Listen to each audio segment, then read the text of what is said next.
Rangunia LDP কর্তৃক আয়োজিত আজকের এই ইফতার মাহফিল ও আলোচনা সভার প্রধান অতিথি হিসেবে উপস্থিত ছিলেন রাঙ্গুনিয়ার গণমানুষের নেতা, রাঙ্গুনিয়ার সাবেক সংসদ সদস্য এবং কেন্দ্রীয় এলডিপির কেন্দ্রীয় প্রেসিডেন্ট মেম্বার জনতা জনাব নুরুল আলম আলম ভাই সহ রাঙ্গুনিয়ার সকল নেতৃবৃন্দ এবং দূর দূরান্ত থেকে 16টি ইউনিয়নের প্রতিনিধি সহ এবং আমাদের সমর্থক রাঙ্গুনিয়ার সর্বস্ত্র জনসাধারণকে আমি রমজান মোবারকবাদ ও সালাম জানাচ্ছি। আসসালামু আলাইকুম। আজকে যে প্রোগ্রাম হয়েছে আমাদের ইফতার মাহফিল, এই ইফতার মাহফিল অত্যন্ত চমৎকার প্রোগ্রাম হয়েছে। স্বতঃস্ফূর্ত প্রোগ্রামের মধ্য দিয়ে আজকে আমরা একটি সফল প্রোগ্রাম করেছি। এই ধরনের প্রোগ্রাম ইনশাল্লাহ আগামীতে হবে এবং আগামী দিন রাঙ্গুনিয়ার নেতৃত্বে রাঙ্গুনিয়ার সন্তান হিসেবে আমরা জনতা জনাব নুরুল আলম আলম ভাইকে চাই।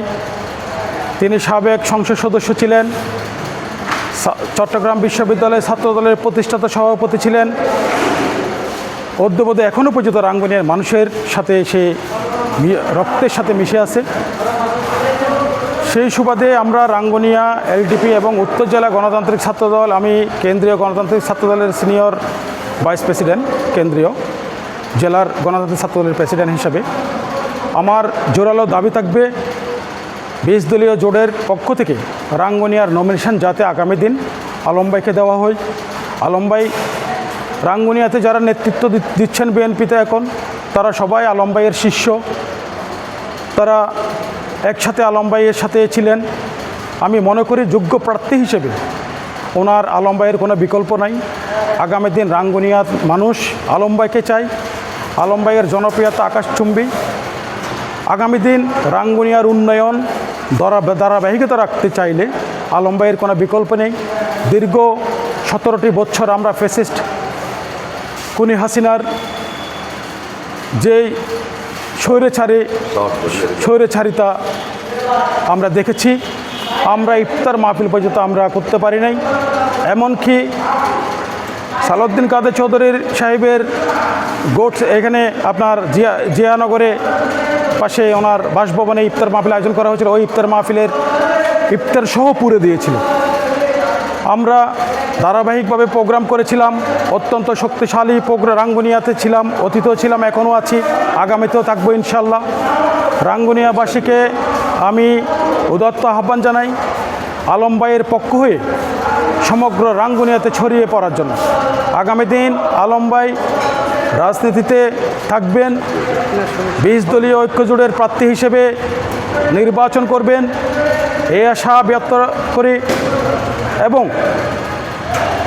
বিএনপির ভারপ্রাপ্ত চেয়ারম্যান তারেক রহমান সাহেব 31 দফা দাবি দিয়েছেন।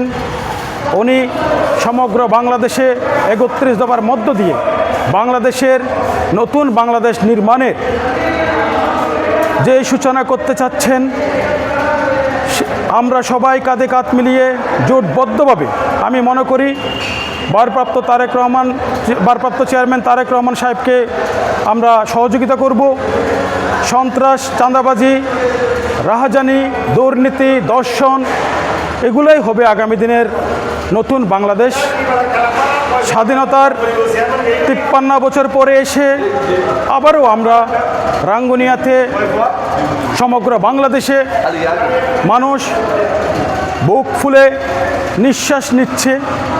আগামী দিন আমরা চাই শহীদ রাষ্ট্রপতি জিয়াউর রহমান যেমন গণতন্ত্রের প্রতিষ্ঠাতা ছিল, বহুদলীয় গণতন্ত্রের প্রতিষ্ঠাতা, আগামী দিন গণতন্ত্রের কোনো বিকল্প নাই। 20 দলীয় ঐক্যজোট এবং বিএনপি তথা ছোট দল এলডিপি হিসেবে আমরা তারেক রহমানের নেতৃত্বে ঐক্যবদ্ধ। আগামী দিন ওনার সকল মামলা মোকদ্দমা প্রত্যাহার করে ওনাকে আমরা বাংলাদেশে ফেরত চাই। আগামী দিন এই দেশের প্রধানমন্ত্রী হবে শহীদ রাষ্ট্রপতি জিয়াউর রহমানের উত্তরাধিকারী একমাত্র সন্তান তারেক রহমান সাহেব। আমরা ওনার সাথে ঐক্যবদ্ধ জোটভাবে আগামী দিন রাঙ্গুনিয়াতে ওনাকে আমি উদাত্ত আহ্বান জানাবো। আলম ভাইয়ের বিকল্প কোনো প্রার্থী নাই। ওনাকে যদি আপনি নমিনেশন দিয়ে থাকেন তাহলে শক্তিশালী একটি সংগঠন রাঙ্গুনিয়াতে দাঁড় হবে আপনার নেতৃত্বে। এই আশা ব্যক্ত রেখে আমি সালাম জানাচ্ছি, রাঙ্গুনিয়াবাসীকে আমি অভিনন্দন জানাচ্ছি। সমগ্র আজকে যারা ইফতার মাহফিলে দূর দূরান্ত থেকে এসে আমাদেরকে সহযোগিতা করেছেন, সফল করেছেন, আমি আপনার তার জন্য কৃতজ্ঞতা প্রকাশ করছি। সেই সাথে আমি Bangladesh liberal Democratic party LDP উত্তর জেলা গণতান্ত্রিক ছাত্র দলের পক্ষ থেকে ধন্যবাদ জানাতে। আসসালামু আলাইকুম।